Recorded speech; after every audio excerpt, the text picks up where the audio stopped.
Okay, there. Hello, my name is Dr. A.M. Columbus Jr. I'm president of Aspen Christian College and Seminary, and we're here to announce an exciting new course, African Christian History. I'm sitting here with one of our professors, Professor Gene Mason. Professor Mason, are you as excited as I am about this venture? I am very excited, Dr. Ambrose. I think this will give us an opportunity to help people become enlightened to the knowledge of the history of Christianity in Africa. Well, I tell you what, we're on a journey here, and we're inviting each one of you that are looking at this to talk about it and become a part of it. We're starting these classes on the 15th of January, and we're going to talk about some very interesting things.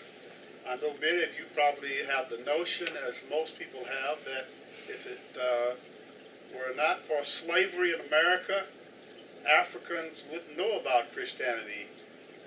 Is that true, Professor Mason?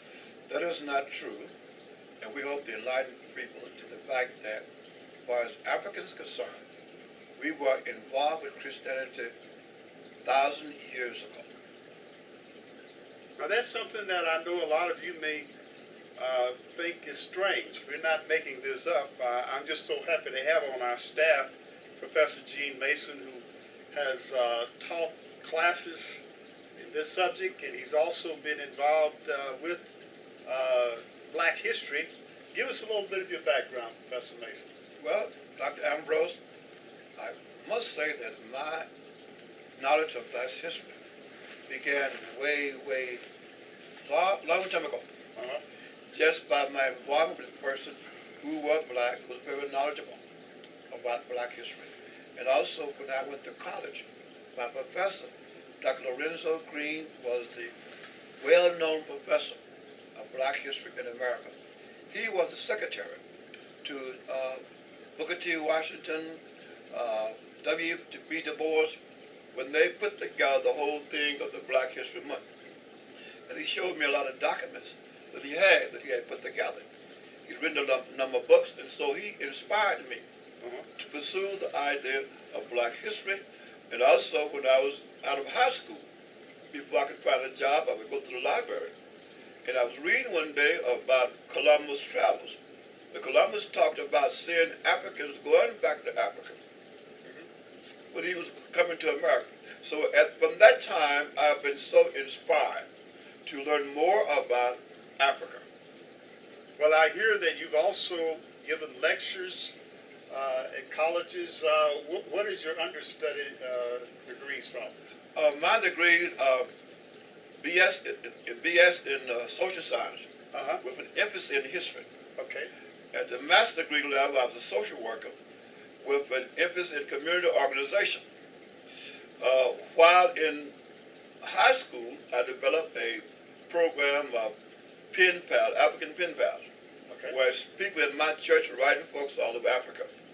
At that time, I had 12 pen pals all over Africa. So Sunday evening, I would be writing my pen pals after church. But also, I was involved at Fayetteville State University and putting together a very unique program regarding Africa. My students began to write students in Africa, and from that point on, we developed a study abroad program, which is called the International Department of Study, which is that program was developed, started by my interest in Africa. And now that's the whole department at Fayetteville State University. Also, while at Fayetteville State University, I participated in a number of activities such as conferences where I gave talks in regards to Africans who come to America. Also, for the Black History Month at my school, I was in charge of the whole activity. As a social scientist and also as a psychology instructor, I still was known at my school as Mr. Africa. Well, that sounds exciting. We want everyone to know that this class, if you enroll in it, we are having classes on Saturday mornings from 9 to 11. And we're also trying to get groups that are interested in a possible tour to Africa. What part of Africa are we looking at? We're looking at Ethiopia Okay. because Ethiopia is one of the oldest Christian nations in the world. The oldest. Oldest in the world, Christian nation, Uh-huh. continuous. We have a number of holy sites in Ethiopia that's been there for 1,000 years. For instance, we have these churches at Lalibela. These churches were built in the 1200s. So it's older than the churches in Rome? It's not old, the church in Rome, but Rome was not a Christian nation before Ethiopia became a Christian nation. So Christianity actually is there before it's in Rome. It was in Rome the same time, but you could say that it preceded Rome, and that because of Queen of Sheba, her son went back and visited Solomon and took a lot of the Jewish teaching and the Jewish scholars back with him. And they established activity in regards to working as far as the Jewish nation concerned. So before there was a Rome, we were involved with God at that time. Well, I tell you what, Professor Mason, we're going to be doing other sessions here because this is very exciting to me. I had one of my ministers that I worship with, we heard a message on the woman at the well. Oh yes, yes. And we also heard him talk about, the preacher was talking about that woman being a Samaritan. Right.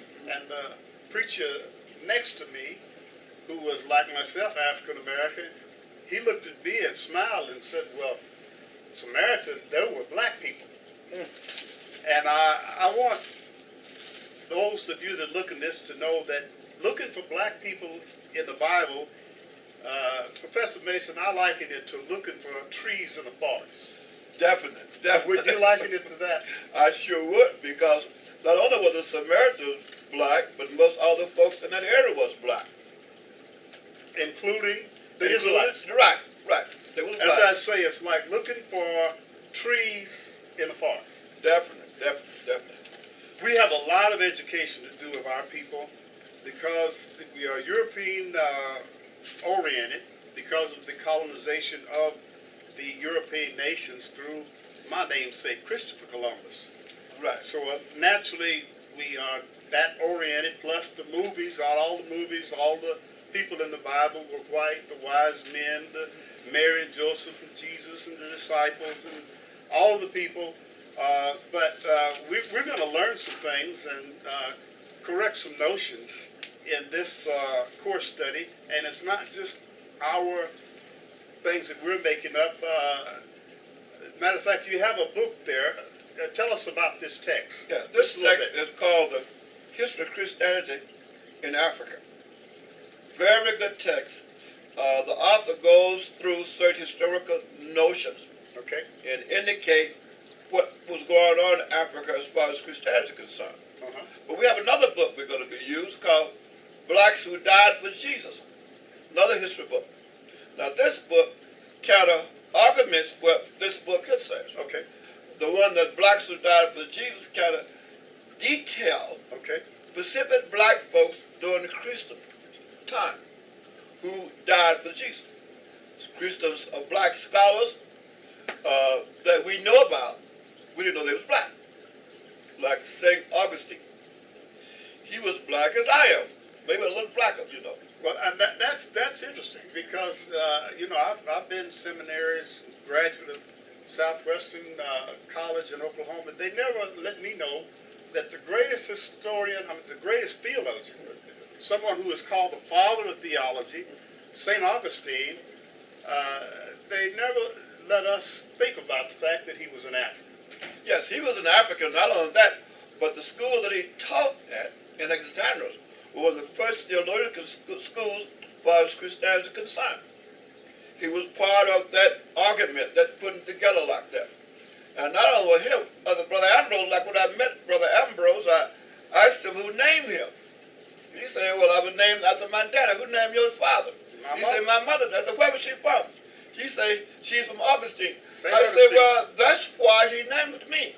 I said, St. Ambrose, Bishop Ambrose, trained That's right. baptized Augustine and trained him. That's right. Because his mother wanted him to be under this bishop. So Brother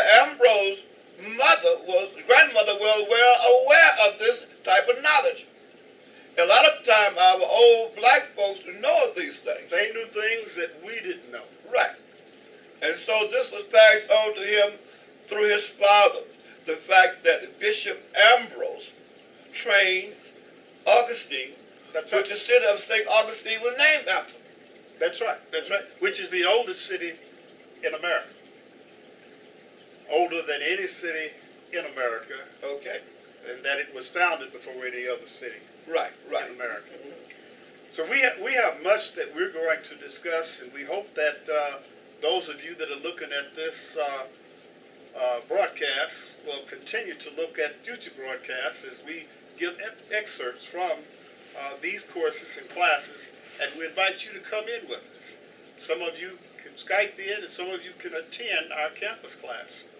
And we're just so glad to offer this new class beginning in January of this year on the 15th, and we'll be talking more about this. Correct. Thank you, Professor G. Mason. Thank you for giving the opportunity to participate with Aspen Christian College. It's been our pleasure.